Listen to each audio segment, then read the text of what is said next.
Hello and welcome back to the Comic Lounge. Today is going to be another fairly interesting video, one that I had been anxious to do for quite a while. Now, just like all of you, I like to use the internet, and especially certain sites, in order to figure out which comics are either key issues or what's the value on any of these comics. So I can have a frame of reference of what I'm looking for when I'm out digging through comic book shops and so on. And some of those sites that people are probably familiar with are like HipComic site, which is still is a really good site to use when you're trying to figure out what are key issues. Doesn't matter really how much the value is on some of these comics. You just want to know the key facts from and if they might be cool enough or good enough for you to go out and dig for. And of course, just like everyone else, I like to also catalog my comics. One site that I like to use a lot is League of Comic Book Geeks. They're a really cool site to catalog all of my stuff. Then there's another one. This one does have an app like HipComic Collector, and that is HipComic. Now, I've been using HipComic for practically a year now, and it's definitely a fun site.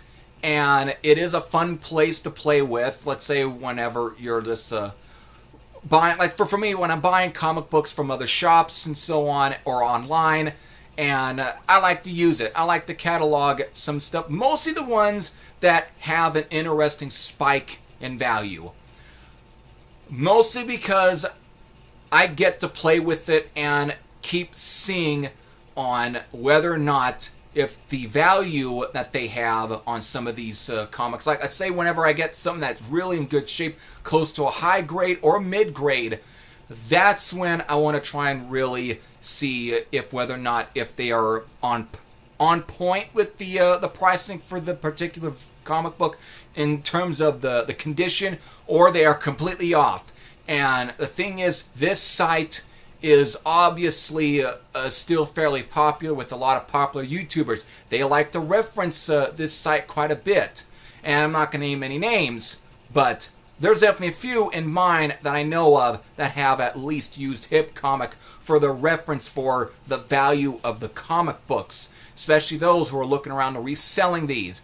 And that's why I'm doing this, because not everything that they are, let's say, the pricing for the value, not all of these prices are going to be on point with what the fair market value is. Let's say eBay is the one site that I'm using for the reference for what people are actually selling some of these for in comparison to what the value HipComic thinks is worth for, worth whatever. And so I came up with a list. I went through all the ones that are in my top 20 or whatever valuable comics. So the first one, I've got it in rows. One for a slew of comic titles that they are fairly on point with the value. But then I got a row of way more where they are completely off. They are so off the mark when it comes to the pricing. And when it comes to this, I'm doing my best to show you the references. I'm going to show you the differences between eBay and, of course, eventually the HipComic price. You're going to see on your screen the exact pricing that these comics are being sold for on eBay in comparison to what HipComic believes is the value. So let's get out of the way. Let's get the ones they are completely on point with. They are very close to the pricing. So the first one I'm gonna mention here is X-Men number 4. Not the one from the 60s. This is not the Silver Age. This is not Jack Kirby or whatnot. This is the Jim Lee number 4 from 1992, which is the first appearance of Omega Red. Now, as you can see, I've got I took a screenshot off of a current sale, whatever, on eBay. Not necessarily ones that is on sale, but ones that have sold for, which I like to go for instead of just seeing what people are actually got the prices up. So here we go. So according to eBay, the recent sale for this comic, as far as the value, is actually $20. HipComic Well, as you can see, I kind of forgot to put the price down by accident, and I'm kind of recording. But again, you're going to see how much it actually got sold for. Or, I mean, it's actually going for on HipComic. I'm now just completely screwed that up. But anyways, that's how much it's actually going for. Is it really on point with it? Maybe, but it's close. It's fairly close. So that's why I'm choosing X-Men number 4 for the first one to kind of use for comic books that HipComic are a bit surprising on point with. So there you have it. The next one on the list is going to be Lady Death number 1. This is, of course, from 1994 through a Chaos Comics. Brian Pulido? So according to eBay, this comic is actually had currently sold for $50. HipComic, my copy that I have in my collection is a fairly decent high-grade copy, and according to them, it should be worth around $38. A little under, but they're close to the value for this comic. So far, I've noticed it's definitely selling for around maybe $30 to $50. So, if you got a copy of Lady Death number 1 from 1994, it's got that chromium cover, by the way. You definitely do have something. It's definitely one of the few 90s titles, especially though it being more independent, that actually does have a bit of value to it. So, there's something to look out for. Next up is Army of Darkness number 1 from Dark Horse Comics, the first ever appearance of Ash Williams in comic books from the Evil Dead series, famously played by Bruce Campbell, the Sam Raimi directed movies, and so on. So, to eBay, this comic currently has sold for $30, as you can see. And according to HipComic, my copy is still a decently high-grade copy. That's why I went for a 9.2 to kind of list it down. But it's still in pretty good shape. It's really nice looking. $28 for the pricing, for the value. Not bad, not bad. So another one that they're fairly on point with the value with. This one actually shocked me a bit. Almost like weeks ago, this shocked me. But the pack number 3. This is not the one from the 90s. Not the one that Image Comics first put out. This is the second one. This is the one that had Invincible as a member of the team, along with the second Shadowhawk. You know what? I'm going to show you. I actually have it in my collection. I already have it. I'll show you for reference. So, here we have it. This is the one. This is the pack number 3. It's got that homage to Giant Size X-Men number 1. I actually got this for about $3 about a year ago. And literally, it's going to be over a year ago that I had got this. And they were selling it for $3. At the time, that's how much this comic was going up for. And this was a part of a mini-series. This was like, 3 out of 4. This is close to the final issue of the mini-series.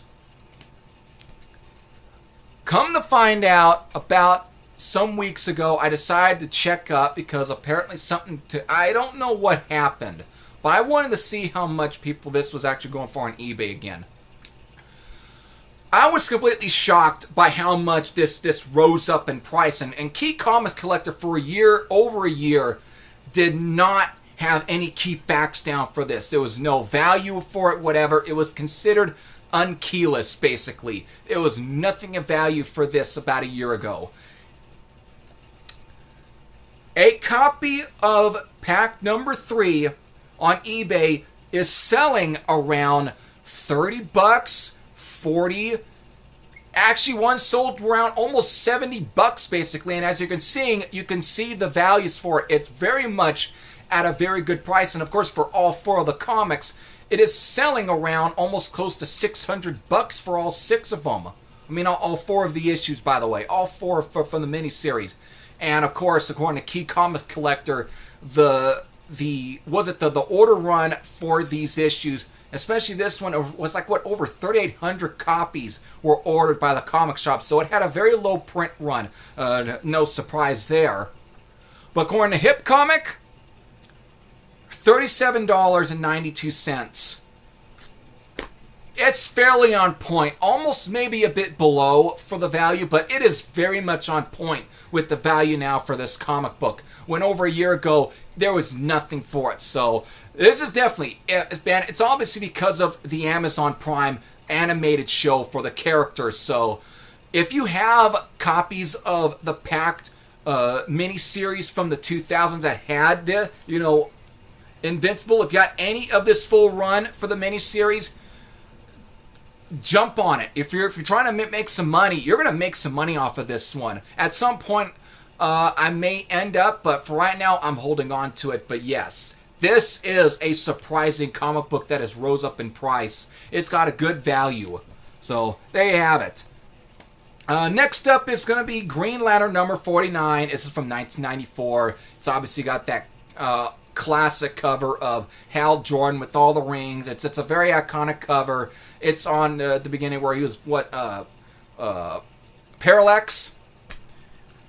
So copies for this comic normally tend to be around low to high. It really depends, and as you can see for the references, this is how much people are trying to sell it for on eBay. It's decent. The highest so far that it's sold for is around $42, and it's not been graded. It's still in really good high-grade condition, by the way, for a raw copy. And by the way, I'm mostly referencing a lot of raw copies. This says nothing about graded copies, whatever. I'm not using graded for references. I'm going by raw copies. This is exactly what I'm going on frame with. So, HipComic, about $33 for a fairly good high-grade copy that I've had. And not bad. It's close to what it's going for on eBay these days. But again, you have to make sure this comic can jump around in price. So just be aware of that. But for right now, it's decent. Finally, the last one they are fairly on point with. And this is what I'm going to show you as well, physically. But it's Batman number 457, which is the first Tim Drake as Robin issue. But I'm talking about the second print newsstand.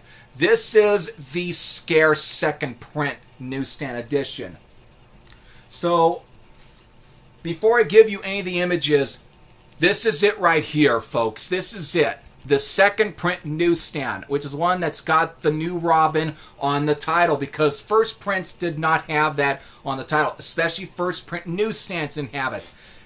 A lot of the second prints would have this, but if you found a newsstand, you actually got a good value on it. And so, this was actually, I had gotten for like $5. It's not too bad a condition. There's definitely some defects here and there, especially on the back. I'll get to that story maybe at a way later point. But this was it. This was selling for $5. And again, not too terrible a condition. Close to a mid-grade, by the way. But it's still a fairly good-looking copy. It's decent. According to eBay, the last sort of sales, or people that are selling for, one's selling right now for about $900, basically. Whereas a copy that has recently sold was for about $154. HipComic right now, for my condition, I put around a 5, but it could be close to a 6.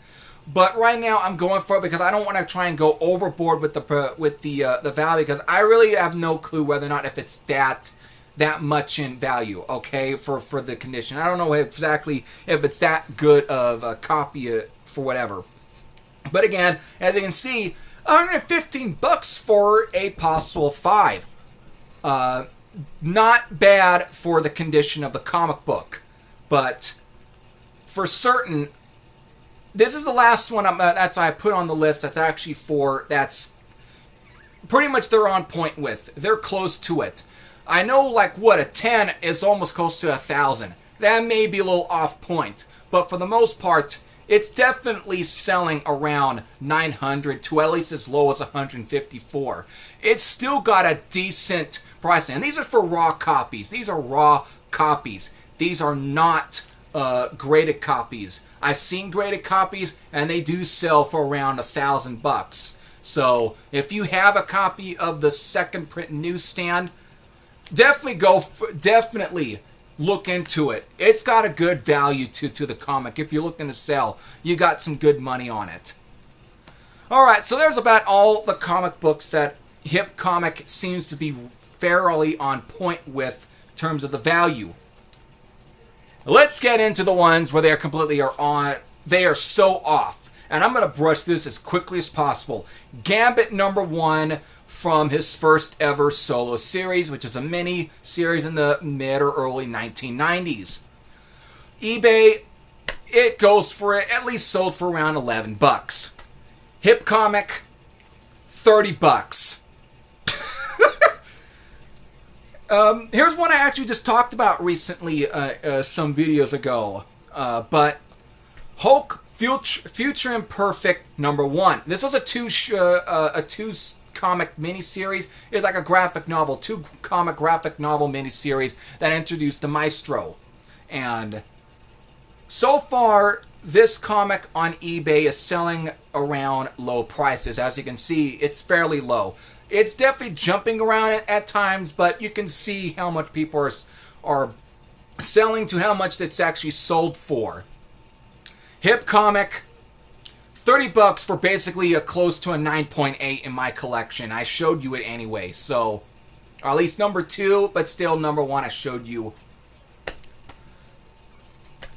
Silver Sable and the Wild Pack, #23. Now, the reason is this one is a Deadpool appearance, okay? This is a Deadpool appearance in the comic, and it's still fairly around the time of his own solo series at the time, which were like mini issues or mini series.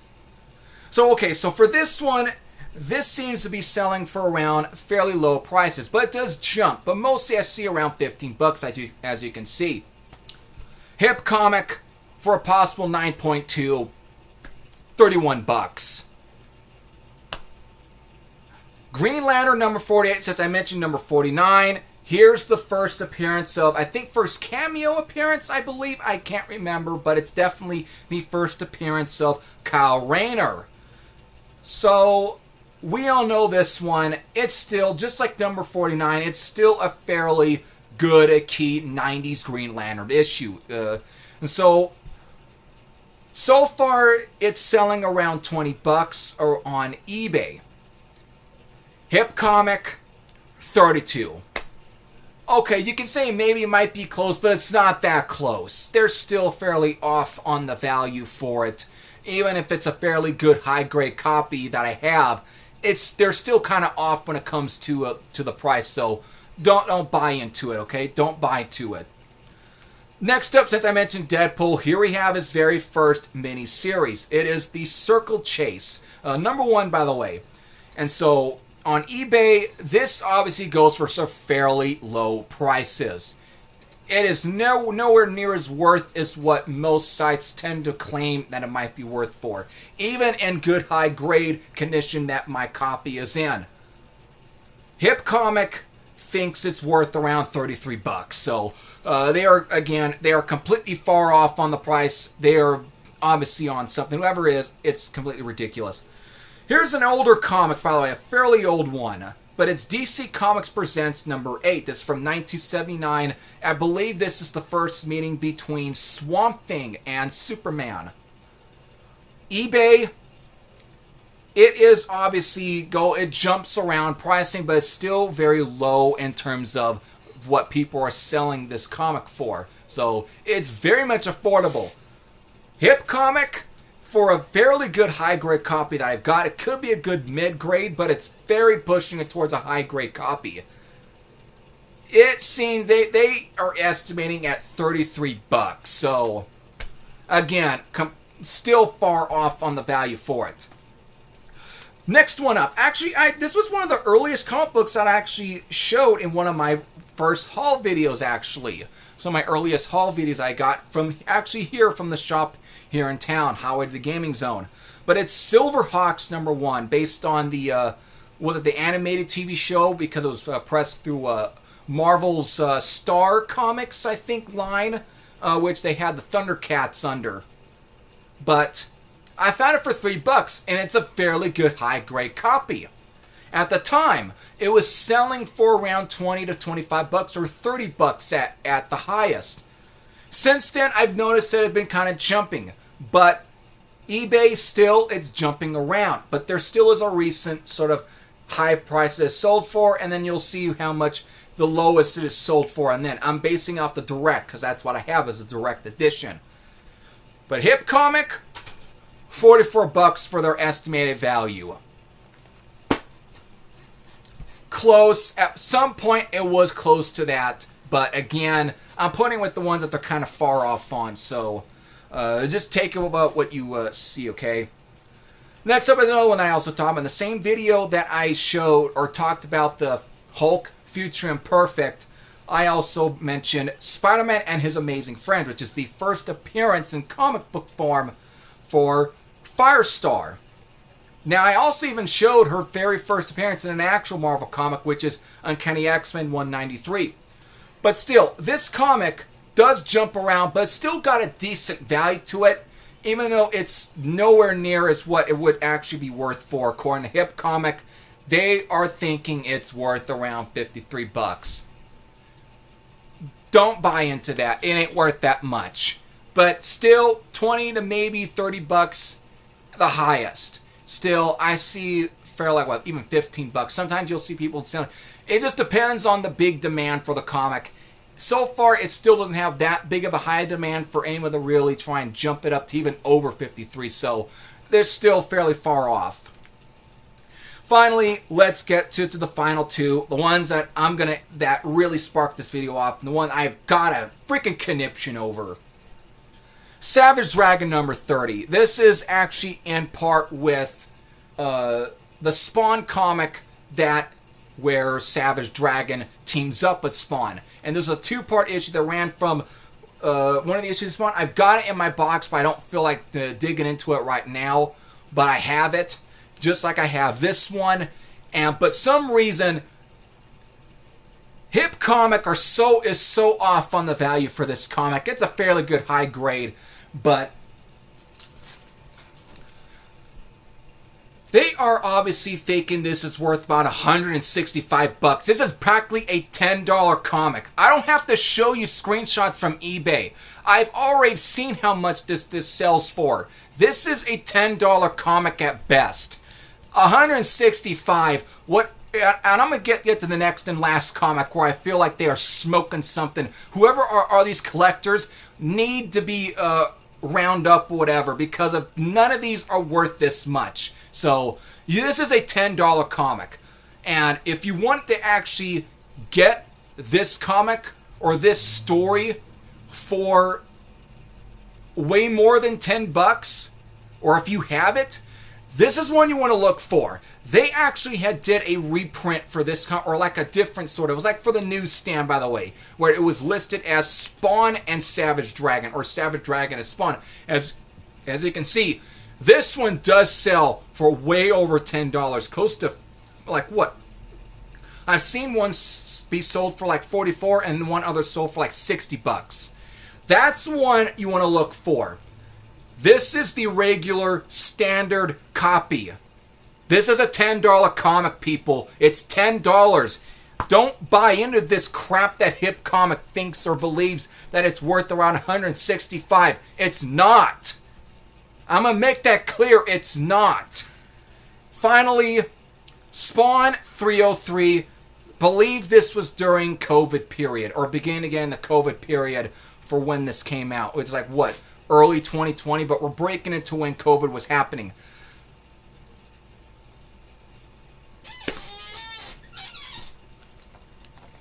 I rest my case. I hope all of you enjoyed this video. I can't believe this is a site that most bigger YouTubers are using as frame of references. Don't believe what most of the stuff that is being brought up, whatever, on HipComic. Don't believe a lot of the values. A lot of this stuff is being jacked up by collectors. This is a scam site in many ways because of, while there are definitely some comics they are fairly correct with, but most of the time, even those will jump up or even jump down. Do not believe half of everything that you see on this site. If you're using this as your frame of reference for going around and digging comics, don't use this site as your frame of reference. If you got to use Kid Comics collectors, or just see exactly what people are trying to sell these comics for on eBay. You always have to see. That's the fair market. This site will jack up value and make you believe that you got a fortune. Don't go with this site. That's my PSA, and that's what I'm ending with. I hope all of you enjoyed. Continue keeping on hunting, keep on collecting, and just keep on reading comic books, everybody. And do it responsibly. Not this way. Thank you.